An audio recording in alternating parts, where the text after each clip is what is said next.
Chapter 17 of Fight Club by Chuck Palahniuk delves deeper into the evolution of the narrator's life under the shadow of Tyler Durden's influence and the expansion of Project Mayhem, showcasing a mix of power dynamics, intimidation, and the cultivation of a devoted following.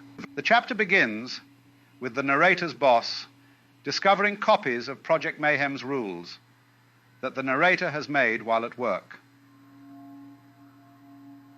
Unlike their previous encounters, the boss seems intimidated by the narrator to the point of tolerating his insubordination, such as not wearing a tie and playing solitaire on the work computer. This change in dynamic underscores the profound impact Tyler and the Fight Club philosophy have had on the narrator, empowering him even in his professional environment. Tyler's influence grows as he begins to actively recruit members for Project Mayhem to live with him and the narrator at the dilapidated Paper Street house. The recruits, referred to as space monkeys, undergo a rigorous initiation process that involves waiting outside the house for 3 days to prove their commitment. This method of selection, which draws parallels to the harsh treatment of animals sent into space for experiments, underscores the dehumanization and blind loyalty expected of Project Mayhem members. As the house fills with space monkeys assuming various roles, from soap making to gardening, Tyler becomes increasingly absent.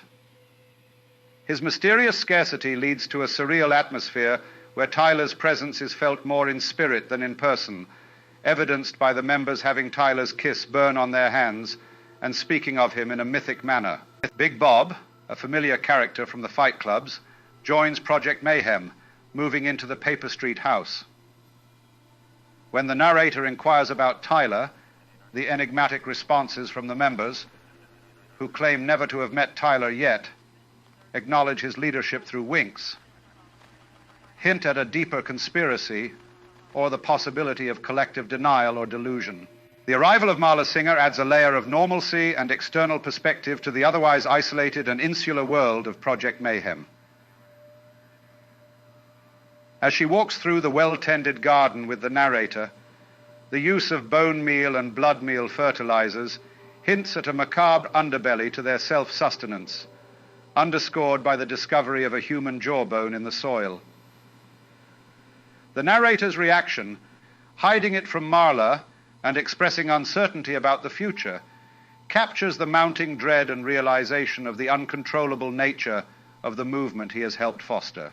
Chapter 17 thus encapsulates the transformation of the narrator and his life, from a disaffected corporate drone to a key figure in a dangerous anarchistic movement, mirroring the unpredictable and explosive growth of Project Mayhem itself.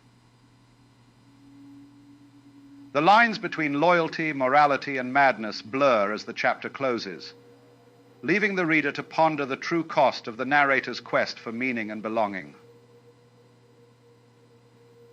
If this video was helpful, please hit that like button and tell me what you would like to see in our next Bookly video in the comment section below. This has been another Bookly crash course.